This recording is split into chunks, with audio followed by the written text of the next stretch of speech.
নতুন অর্থ বছরে মাধ্যমিক ও কলেজের ৫% শিক্ষার্থীকে বিনামূল্যে অধ্যয়নের সুযোগ দেওয়া হবে বলে প্রস্তাবনা বাজেটে উল্লেখ করা হয়েছে।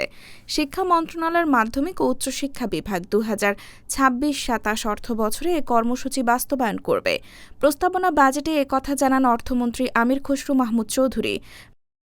বৃহস্পতিবার ১১ জুন জাতীয় সংসদে ২০২৬-২৭ অর্থ বছরের বাজেট উপস্থাপনে এ তথ্য জানান অর্থমন্ত্রী।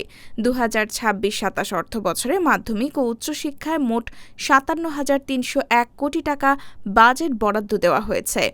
গত অর্থ বছরের চেয়ে এই বাজেট প্রায় ১০,০০০ কোটি টাকা বেশি। এ খাতে গত বছর বাজেট ছিল ৪৬,৭৩৮ কোটি টাকা।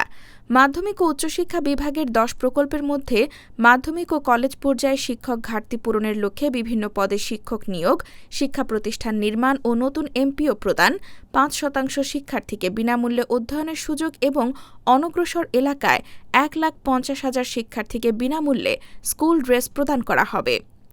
এছাড়াও এ প্রকল্পের আওতায় মাধ্যমিক শিক্ষা প্রতিষ্ঠানসমূহে ৪,০০০ নতুন একাডেমিক ভবন নির্মাণ, অনগ্রসর এলাকায় ৫০০টি নতুন শিক্ষা প্রতিষ্ঠান স্থাপন করা হবে। ২০২৬-২৭ অর্থ বছরের জন্য মোট ৯,৩৮,০০০ কোটি টাকার জাতীয় বাজেট প্রস্তাবনা করেন অর্থমন্ত্রী। শিক্ষায় মোট বাজেট ১,৩৬,৬২০ কোটি টাকা, যা মোট জিডিপির ২%। প্রাথমিকে ৪৬,৭৩৮ কোটি টাকা ও কারিগরি ও মাদ্রাসা শিক্ষার জন্য বরাদ্দ দেওয়া হয়েছে ১৮,৪৫৯ কোটি টাকা।